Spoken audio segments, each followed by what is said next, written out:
Sitting at his table, illuminated by a small bedside lamp, Robert Francis pored over a map, jotting down notes each time his eyes fell onto some point of interest. It was 10:30 p.m, and he reckoned that, if he set off at 6 in the morning, he would be able to avoid the early traffic and catch the first train to Mulgai before cycling from there, making it to Aberfoyle village in a couple of hours. His itinerary was set, and he was filled with excitement at the thought of finally being on holiday. It had been 11 months since he had so much as taken a day off from his work, so the thought of spending 8 whole days cycling through the Scottish wilderness, with only his backpack and tent for company, was frankly exhilarating. He owned a number of bikes, but for his adventure he would take his favourite and most trusted one, with a custom paint job reading "Rob" in large white letters across a frame of black. This was a bike which had never failed him. No bumps, no bruises, not so much as a punctured tyre. In the morning, Robert woke filled with excitement, starting the day with purpose. Negotiating the little traffic there was in the city with glee. Before he knew it, he was hopping off the train in Mulgai and making his way along the quiet country roads towards Aberfoyle. Scottish summers are notoriously unpredictable, and it was colder than Robert had expected, but he didn't care. As he made his way through the open countryside, passing the occasional car or rural household, a smile crept across his face. Cycling was his passion, and Robert was in his element. A couple of hours passed as the sparse yet rolling green hills soon gave way to a more imposing and altogether impressive setting. Slight hills soon became domineering mountains. Pockets of woodlands soon gave way to thick and visually impenetrable forests, and wide open roads soon made their way for their narrower and less trodden counterparts. It was not long before the welcome sight of the village of Aberfoyle came into view, flanked on one side by a steep incline dotted with picturesque cottages, and on the other a wide open plain stretching out towards a mountain range in the distance. A childish excitement grew in the pit of Robert's stomach. Aberfoyle was the last evidence of humanity which he wished to see for the next 8 days, and on leaving it behind he would be truly alone, and able to relax in the serene beauty of the Scottish countryside. It was now on to Queen Elizabeth Park, one of Scotland's largest nature reserves, and into the true wilderness which it contained. After stretching his legs on the unusually deserted Aberfoyle main street, Robert embarked on the last leg of his journey for the day. Within minutes he was out of that small, innocuous town and into the unknown. For the past 3 months he had been in a quandary about where to go on his adventure, but when he passed over an old stone bridge, with a babbling stream underneath like 1,000 voices whispering for attention, he found himself face to face with a forest which covered the hills, mountains, and valleys like a blanket, for as far as the eye could see. He knew he had made the right decision. A dirt road cut through the labyrinth of trees, and it occurred to Robert that he cycled further into the reservoir. The sun seemed to diminish with each mile, blocked by the huge pine trees on either side as if light itself was an unwelcome visitor.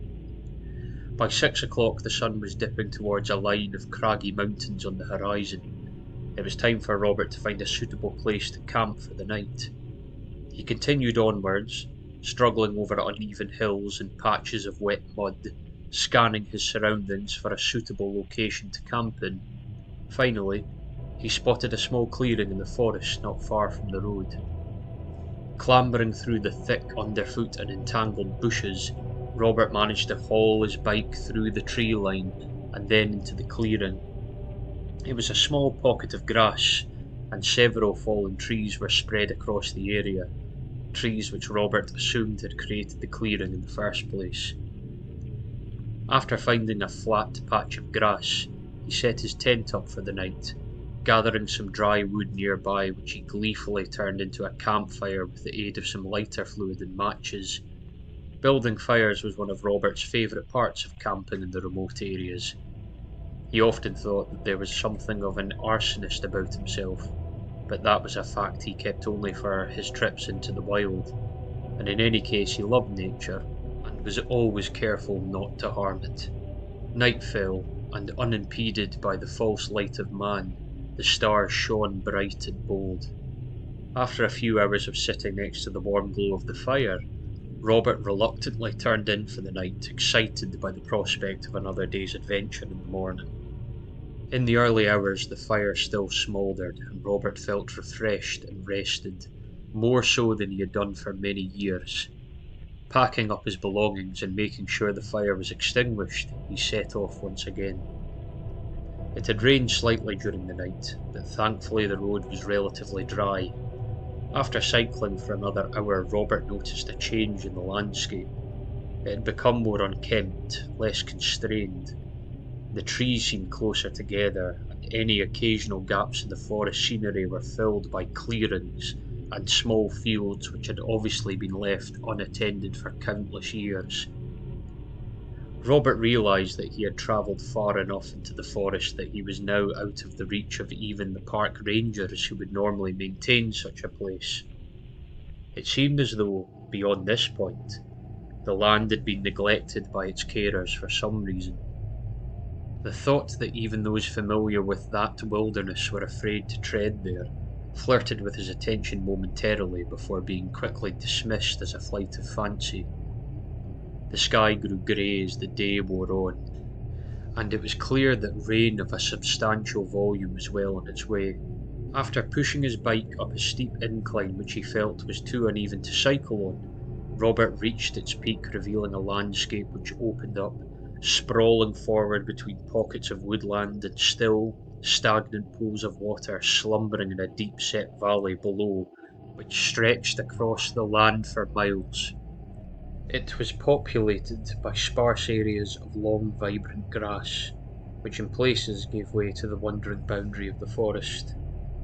With rain imminent, Robert decided that he would set up camp early in the wide circle of grass he could see at the foot of the hill. Not half an hour later, he was there. The tent was up, and all that was left was to gather some firewood. It was important to get a fire going as quickly as possible, as the Scottish midges, a type of fly which feeds on blood, were out in force, and the smoke would help disperse them. The only problem was that Robert had picked a camping spot dominated more so by grass, bushes, and shrubs than trees.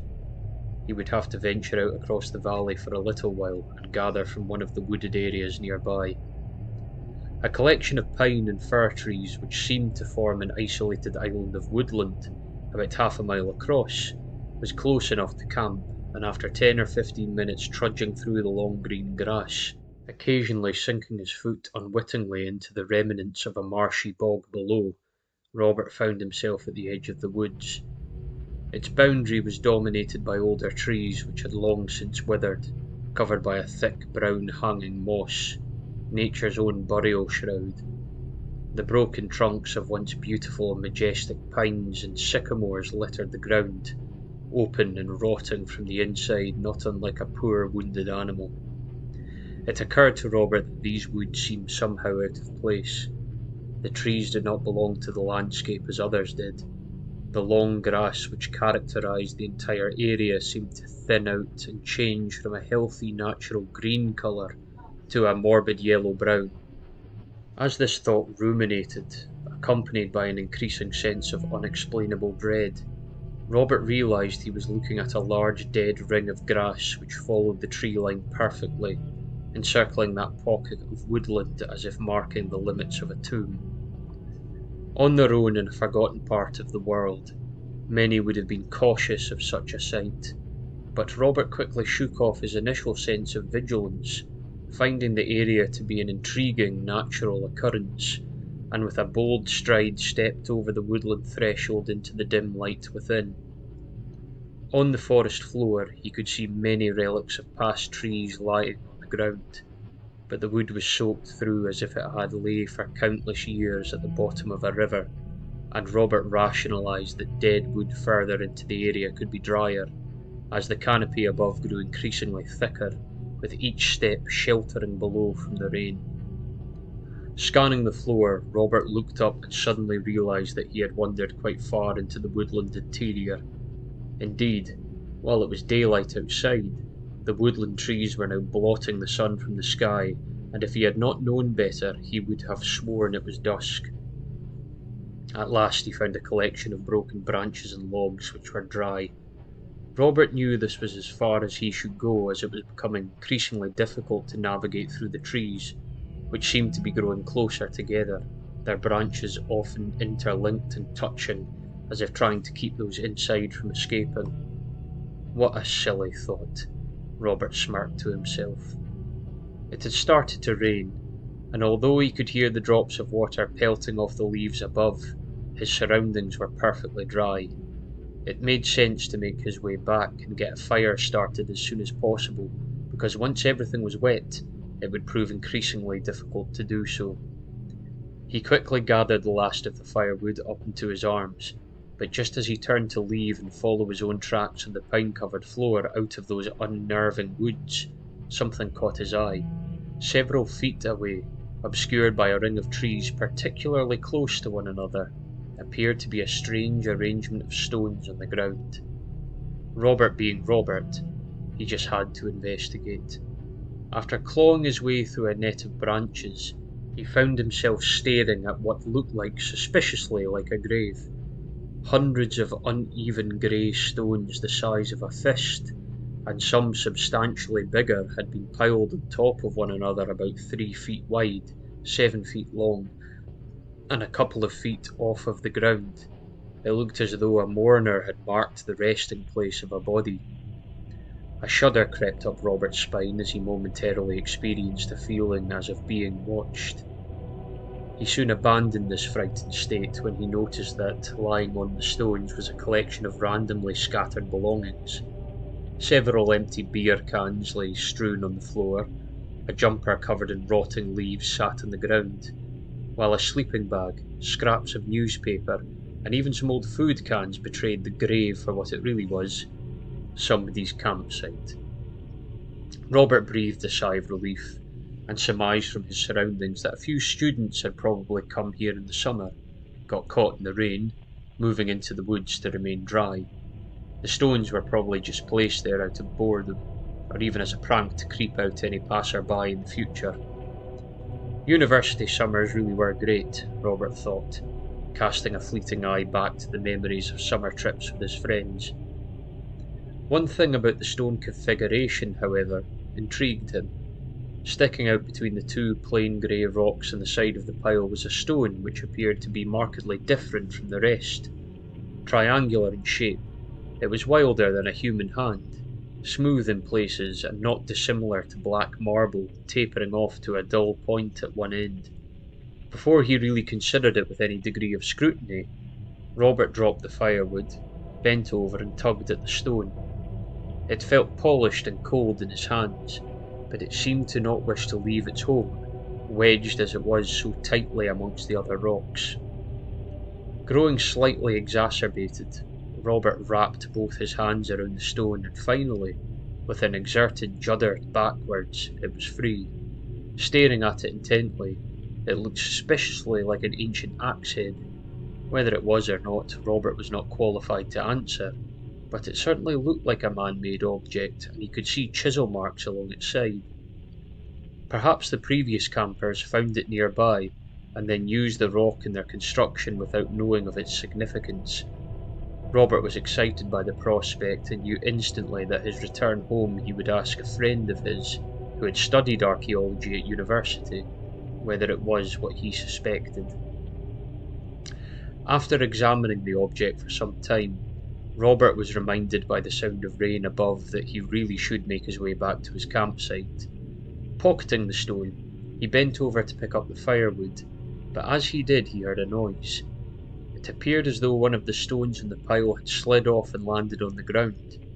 A creeping sense of unease slowly started to exert itself upon Robert's nerves. He quickly picked up the firewood, leaving the rest of the stones unmoved, and began to make his way back. With every step, something deep within himself was telling Robert that he was no longer alone, and in fact that he was being followed by someone in the woods. but with every glance backwards he could see nothing. A few times he even fancied that he heard the sound of twigs and pines cracking underfoot, but again no one was there. Breathing a sigh of relief, the tree line came into view, and Robert was filled with delight knowing that in a few moments he would be back out in the open. But just before he reached the periphery of the woods, he heard a crack again. This time it was definite. It was louder than before, more pronounced, and accompanied by the hairs on the back of his neck rising in unison. He was convinced that someone was standing just a few feet behind, staring at him. Caught between the fear of knowing and the fear of not knowing, Robert finally turned around slowly. Yes, there it was. He saw it. Only for a moment, but he saw it. A shoulder or arm, something disappearing behind a tree nearby. Robert's mouth grew dry, making it difficult to swallow, and his heart started to thud deep within his chest. He began to backpedal slowly, hoping that he would not trip on an unseen root or weed on the floor, leaving him vulnerable on the ground. With each step the forest grew lighter, and as he neared its edge the light from outside bathed its interior in a bluish hue. He did not take his eyes off the large sycamore trunk that shadowy figure seemed to be hiding, not for one moment. It was peculiar, but an overpowering sense of safety out in the open dominated his thoughts. Normally a person feels exposed and vulnerable in the open wilderness, but not Robert, at least not in that situation. As he edged slowly towards the grassy plain outside, the subtle, foreboding sound of leaves rustling and swaying almost in anger progressed into a crescendo of noise. But there was no wild to gust, no breeze to disturb. There was only one conclusion that could be reached. Something was moving. And then he was outside, out of the woods, away from whatever had been following. No, not following, stalking him. Robert was not a superstitious man. You could not afford to be when camping alone in such remote locations, as the mind tends to play tricks, twisting the benign sounds of nature into something much more malevolent. But regardless, he did not wish to stay around long enough to find out who his unwanted companion in the woods had been. Dropping all but the sturdiest piece of wood, which Robert reckoned would make a good makeshift weapon, he ran as fast as he could towards his own camp, all the while glancing back at the strange island of trees surrounded by dead grass. But nothing emerged from within it. Arriving at his tent, out of breath and agitated, Robert picked up his belongings as quickly as possible, carrying his bike up a hill and back into the dirt path. Waiting not one moment longer, he cycled hard and fast, hoping to put as much distance between himself and that place and its strange resident before finding somewhere safer and more welcoming to camp. The road was now nothing but a single track of mud which covered Robert in a shower of dirt every time he tried his bike sloshed through an uneven depression in the ground. The weather was bitter, unusually so at that time of year, and the rain, accompanied now by a freezing wind, battered his face, making each foot of progress feel like 100. Robert tried to continue onwards for as long as he could, hoping to leave the necessity of making camp until the last usable ray of sunlight. But after a couple of hours the skies opened further, and the rain came down in sheets. He had to find shelter, and quick. Robert concluded that he had put at least 15 or so miles of winding, difficult track between himself and the bizarre coven of trees. Regardless of whether it felt enough or not, it was simply impossible to continue due to the elements. On the left-hand side of the path there was a rather steep drop which led down into a large field, but it would not provide the shelter Robert knew he required. To his right was a humble gradient of grass which rose up into another wood.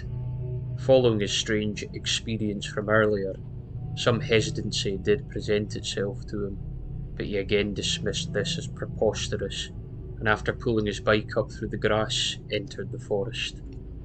The torrential rain filtered through the tree canopy, and it took a while before Robert could locate a suitable spot to camp. Finding a large bush under several tightly knit fir trees, he pitched his tent there as the area remained relatively protected from the horrible weather outside in the open. Using some dried roots, grass, and twigs from the forest floor, he was able to start a small campfire which allowed him to cook some food while raising his spirits. Night began to close in, and as the wind and rain diminished, the sound of sausages sizzling in the frying pan and the fire provided the first sense of well-being and comfort that he had experienced since the morning. Thinking over his experience in those woods, Robert began to rationalise the events. He had found various belongings in there: a sleeping bag, clothes, food, and beer cans.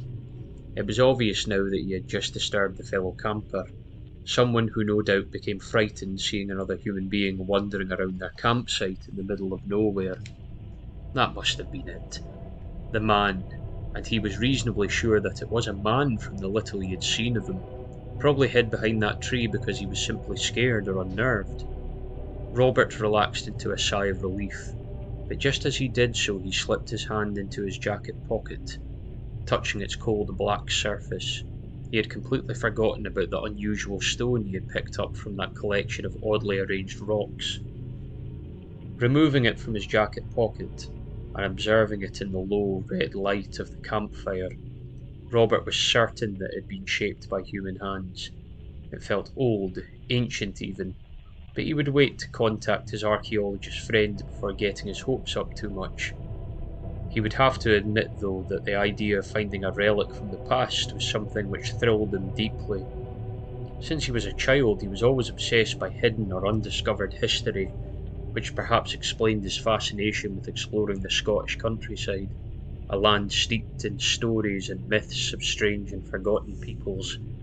Above all else, he hoped that it was a Pictish stone, that mysterious indigenous people who vanished without a trace over 1,000 years ago, something which historians still ponder and puzzle over. Of course, in all probability, it was a modern replica, but the romantic side of Robert's personality hoped that it was so much more, and enjoyed entertaining that hope. As he stared at that relic, something unusual began to filter into his awareness, something different. Above the crackling sound of the fire, the now subtle wind and the occasional rustle of a woodland animal nearby, came a noise. It was distant, how far Robert could not tell, but it echoed out through the ridges and valleys nearby, scattering through the trees in the dark. It repeated again and again, with only a moment's pause between utterances, and it was an utterance of some description. An animal, perhaps? Robert could not identify it. Despite his impressive knowledge of the local wildlife, the sound possessed strange characteristics of a creature unknown to him. In some ways, it was reminiscent of a bird of prey, parts high-pitched and shrieking, but under this lay a painful, wretched noise more akin to that of a fox crying in the night looking for its young. That was it exactly. It sounded like it was looking for something. For the next 3 hours Robert lay awake listening to the screeching noise ebb and flow as whatever was producing it moved closer, then farther away. As he eventually drifted towards sleep, the thought occurred to him that the movement of the sound was not unlike that of a search party, yelling and shouting, looking for something lost in the wilderness, following a distinct search pattern. In the cold light of day the noise was gone, and while Robert had accepted that what had scared him yesterday was simply a timid camper cautious of a stranger nearby, he could not shake a feeling of impending dread deep from the pit of his stomach. The day passed quickly, and while Robert made good progress he did not do so with the delight he had previously exhibited. Something toxic lay in his mind, just outside of his awareness, something which suffocated his spirits. The night again he camped in a clearing, and yet again that same horrible shriek screamed out across the wilderness looking for something lost, something precious, shrieked with one subtle difference from the night before. It was closer. Sleep did not come easy once more, and Robert fancied that during the night he had heard footsteps nearby, but attributed these to the simple nocturnal wanderings of a lonely deer or stag.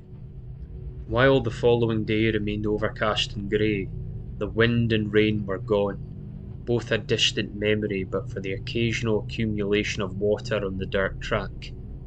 Robert moved onwards, negotiating a network of paths while realising that he had strayed from his intended route at some juncture.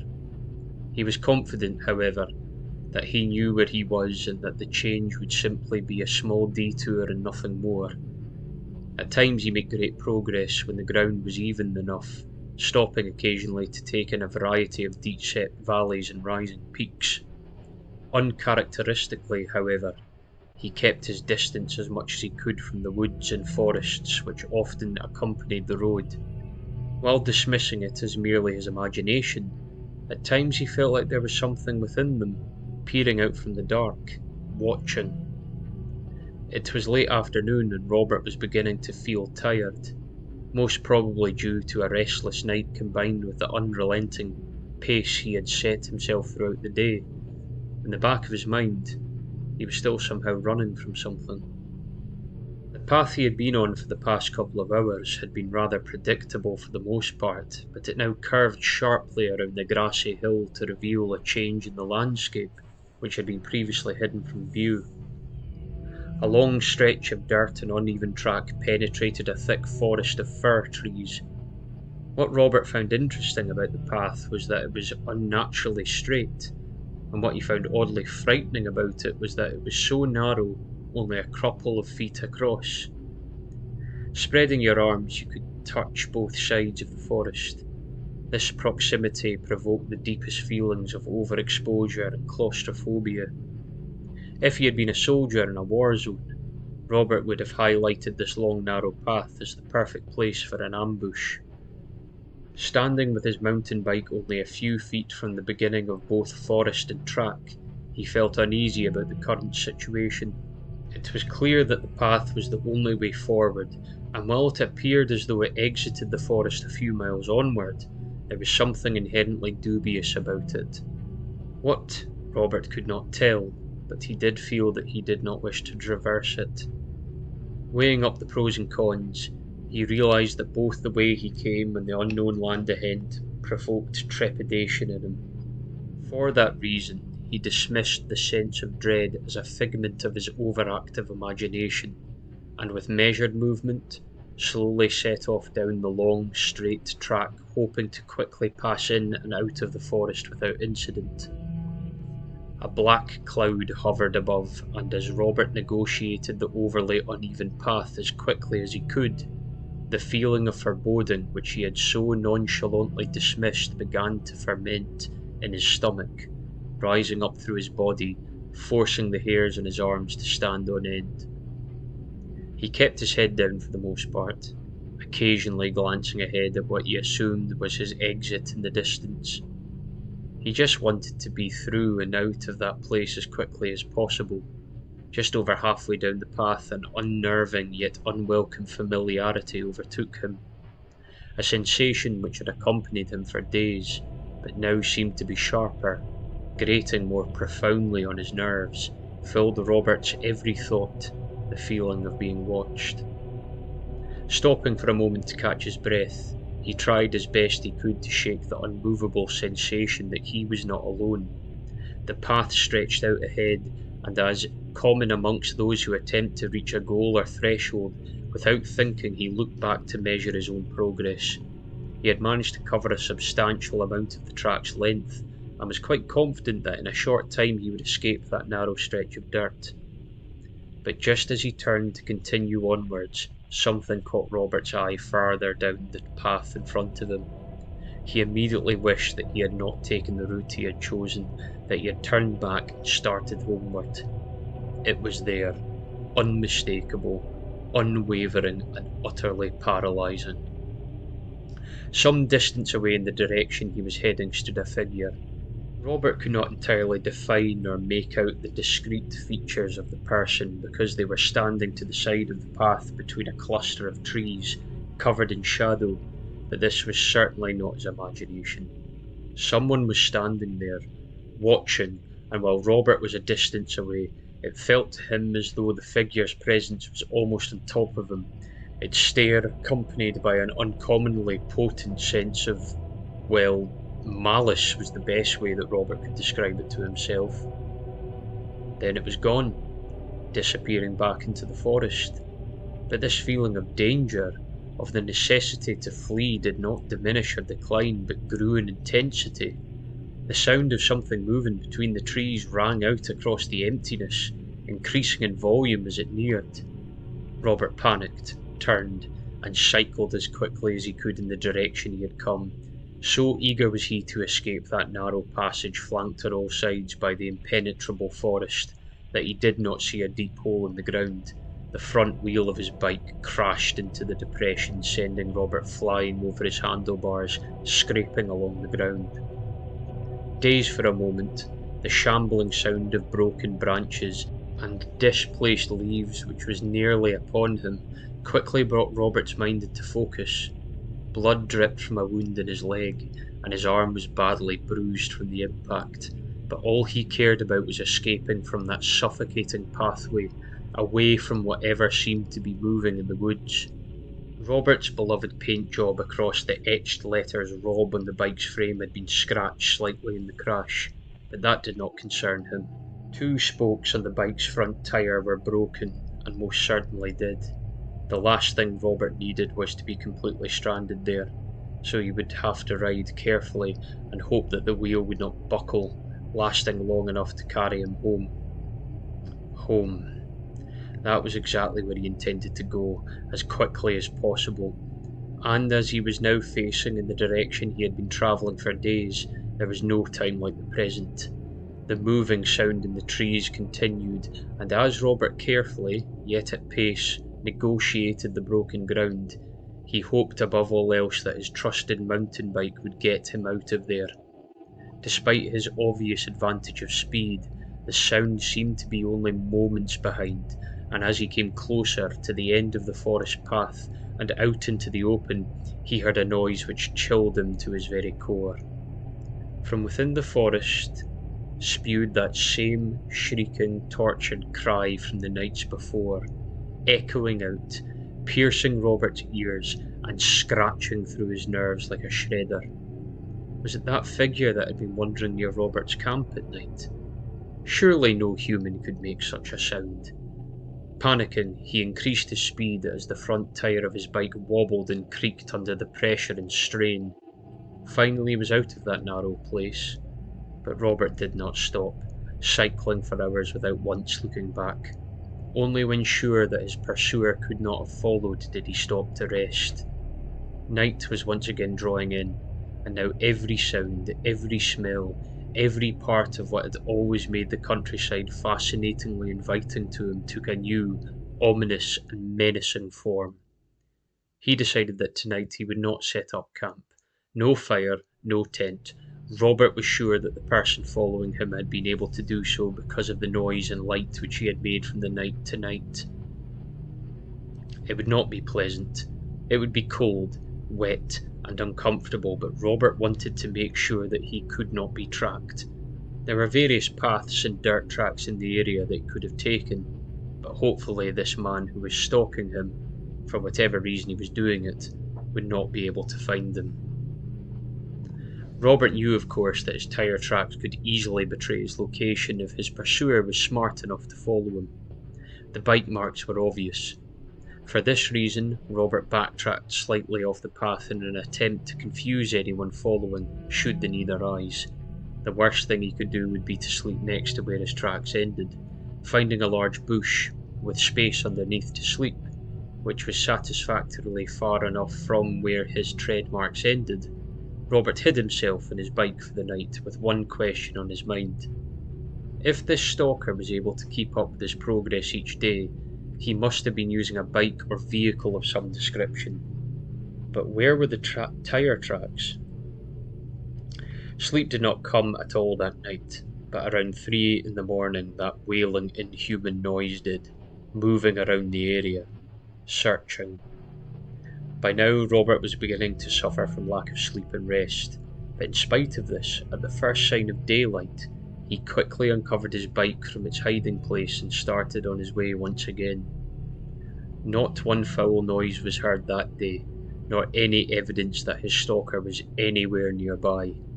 Rationality began to overtake Robert's fear as night once again settled in. He covered much ground throughout the day, and he managed to take care as best he could of his bike's front wheel, which, bar the occasional creak or groan, was performing admirably. Robert concluded, after much soul-searching, that he had allowed himself to get carried away by the isolation of his surroundings and the admittedly unnerving person he had seen in the forest over the past few days. But surely it was preposterous to believe that he was really being followed. Perhaps the individual he had seen was not the same from that strange island of trees. It would make more sense that it was in fact just another camper. Maybe there were a few of them, and that explained the noises. And as for the unfamiliar animal screeching at night, it must just be a species of bird in the area which he had never heard before. That night, Robert would set a campfire and enjoy the solitary countryside as he had intended to for such a long time since planning his holiday. After locating a suitable spot in the forest, this is exactly what he did. He cooked on a roaring campfire and sat for hours gazing at the night sky through the branches of the trees above. There were no noises, no strange shrieks, no shambling footsteps in the darkness. Nothing. Confident that his unwelcome travelling companion had been left far behind, Robert retired to his tent exhausted, in much need of well-earned rest. 2 paltry hours of sleep later, however, Robert woke to the sound of something stirring outside his tent. He had left the campfire burning as he was uncomfortable in spending another night in darkness, and its flames seemed to dance, shifting and changing shape in the night air, casting shadows all around onto the thin canvas of Robert's tent like a naturally occurring cinema screen. Casting one shadow in particular, the shadow of someone sitting by the fire. Robert froze. His mouth went dry and his breathing became shallow and anxious. He could not believe that he had been so stupid to persuade himself that no one was following him. In lighting another fire, he had led them directly to where he slept, and now they had the upper hand. God knew what they wanted. After a moment of utter terror, Robert realised that he needed to defend himself. Sitting up slowly and pulling his sleeping bag off and out of from under him as quietly as possible, he scanned the tent looking for something he could cannibalise as a weapon. But anything of any weight was in his backpack. A metallic torch, the wood he had taken days earlier, a glass bottle, etc., and he had stupidly left that outside of the tent. He cursed himself for being so reckless, and he could scarcely believe that he had left his bag outside when he always kept it inside, away from the rain and wild animals. Exhaustion was the only explanation, but that did not help his current circumstances at all. Then he remembered the old axe head, the black rock he had found at the stranger's camp. Indeed, if it was hand axe as he suspected, Robert reckoned it could still deal a nasty, perhaps even fatal blow. Running his fingers alongside its once sharp ridges, Robert composed himself, never for a second taking his eyes from the shadow projected by the fire into the tent wall. The door to his tent was luckily unzipped, but the 2 flaps from the outer fly sheet were draped over the entrance, obscuring his view. With one eye, he peeked through the slit between the 2 flaps of canvas, slowly. There it was, someone sitting at the campfire. By his build, Robert was certain it was a man. The backlight of the campfire made it difficult to decipher any of his features, but the shoulders were broad, strong, and it was clear that this man had been in the wilderness for some time, as it appeared that he was wearing rags of cloth which hung loosely around him. His head was covered in long strands of black, wet hair which had clumped together in places, presumably because it had not been washed for some time. Staring at the back of the man's head, Robert tried as best he could to subdue his fear. He thought that he could conceivably sneak up behind him and knock him out with a blow to the back of his head with the black stone, but that could be murder, and Robert did not even know if the man was violent. Perhaps he was a nomadic type, a gypsy, a traveller. Yes, maybe it was best to wait. Maybe he would just wander off into the woods, although that seemed unlikely. Just as Robert affirmed to himself that if the man made a move towards the tent, he would rush out into the open and fight him head on, he noticed something. Something was odd about the way the man was sitting. First of all, he was sitting still, so still that you would be forgiven for mistaking him for a statue. Not the slightest movement was made, nor was there any indication of life at all. No subtle shifting of weight, no rising or falling of breath. Nothing. While the stillness was unnerving, it was Robert's second observation which bothered him the most. The man was sitting forward, facing the fire, but the shape and position of the upper body and head was somehow off. They did not seem to quite add up. His frame seemed unnaturally positioned. A crackle from the fire, followed by a wayward flicker of light, revealed the truth. The flames lit up the area momentarily, the light bouncing from tree to tree, even onto Robert's tent, and reflected back into what surrounded it.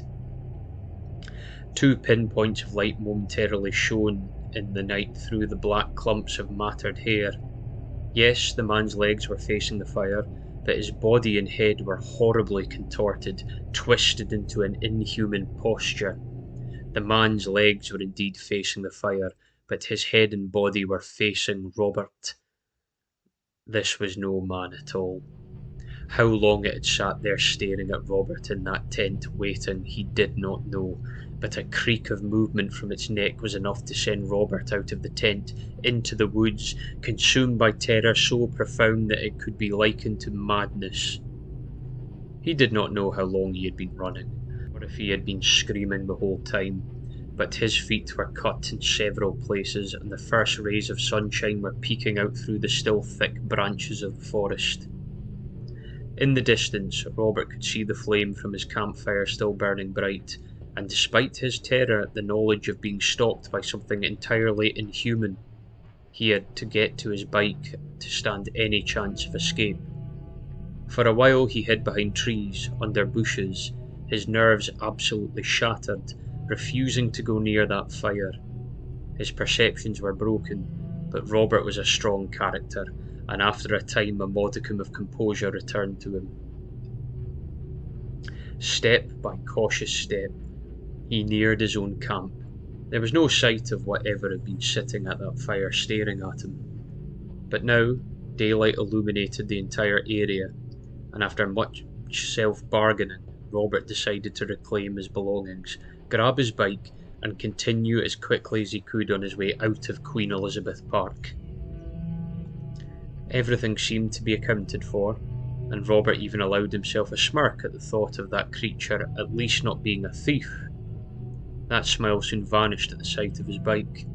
Unharmed, yes, but strands of some black, putrid liquid covered the seat and front wheel. This was not the time to be concerned with sludge on his bike. It was still working, and that was all that mattered. Had it been a week earlier, Robert would have been angry about the slightest scratch to his beloved mountain bike, but now he just cared about getting out of here, or at least back to Aberfoyle village, to civilization. After cleaning the liquid off and packing up his tent, Robert once more continued onwards as fast as he could. Robert reckoned, with a hard push, that he could be out of that horrible place in a day and a half, as long as he took minimal rests and cycled for the duration of available light. The weather was not exactly ideal, but while rain and occasional came, it quickly disappeared, leaving long stretches of the journey clear from the wearing effects of the elements. As the day progressed, so did Robert's unease. He felt oppressed on all sides, as if he was running from something terrible, yet nearing an undefined danger. A horrible realization bubbled up from his subconscious. What if that thing followed him all the way home? As this thought swirled around in his mind, he passed over the crest of a hill and down again, suddenly realizing that what was wrong, and why he was feeling so much unease about what lay ahead. A gulf in the land opened up before him. Pockets of stagnant water lay strewn between stretches of marshland and long grass, and in the centre, there it lay, that horrible island of wretchedness. It was the woods where Robert had first seen his pursuer, and then in a flash it all made perfect sense. Call it superstition, call it blind stupidity, whatever you would call it, Robert knew that he did not wish to see that twisted man again. As a child, he had been told ghost stories of people disturbing graves and the ghosts of the dead rising up to haunt the living, but he never took much stock in such things, not until now. What he did know, what that he had inadvertently triggered the whole terrifying ordeal. He took something which did not belong to him. After hiding his bike in the long grass, Robert trudged towards the isolated pocket of woodland where what he now knew to be a grave lay, minus one oddly shaped black stone. He half expected for that thing to be sitting next to its resting place, but while there were a number of strange noises and movements between the trees, there was no sign of Robert's unwelcome guest. He assumed it was still out there looking for him. Finally, he found the grave, the elongated pattern of stacked rocks and stones. After locating the gap where he had torn the black stone from, Robert wedged it back in as hard as he could. A noise echoed from the other side of the woods, and Robert did not wish to hang around to find out what it was. Running as fast as he could over the roots, mud, leaves, and fallen branches, he jumped out of that dark place into the open outdoors, filled with a sense of accomplishment and utter relief. It was not long before he was back on the dirt path, moving forward on his bike in search of one more place to sleep for the night, and then home the next day. A weight had been lifted from Robert's shoulders. He knew he had unwittingly disturbed something unimaginable, unfathomable, but by returning that which he had taken, he had narrowly escaped what he assumed would have been a terrible fate, death, or perhaps worse. There was no explanation of this feeling of elation and survival. He just knew deep down that he had righted his wrong. That night, Robert lay in his tent. It was dark, as he had decided against a campfire, just to be on the safe side. He was confident that he would be left alone, however, and took great comfort in knowing that he was safe, while looking forward to the next day and the comfort of home. That was a funny thought. A man who had always adored the countryside, detesting the humdrum of daily city life, looking forward to a couch, a television, a beer, and a warm bed.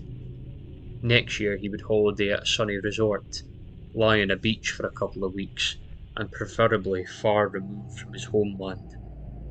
Robert closed his eyes with a smile on his face. The noise which he had heard outside for so many nights suddenly screeched at a blood-curdling and overpowering volume. Without having to open his eyes, Robert knew. The sound did not come from the woods, it came from inside the tent. Robert Francis was never seen or heard from again. Scotland is old. It has an ancient and hidden history of peoples and places long forgotten, but perhaps some traces do still remain, isolated and alone in the bitter wilderness. So should you ever want to wander the hills, forests or lochs of this old country, bear one thing in mind. If you find a collection of stones heaped together not unlike a grave, and they are surrounded by trinkets of modernity, a sleeping bag, food cans, or perhaps even an old bike with the name Rob etched into it, walk on. Do not look back. Do not touch anything, whether it is unusual black stone or a simple piece of forest wood. Above all else, most certainly never take a souvenir, for those who lie in slumber nearby may just take one from you.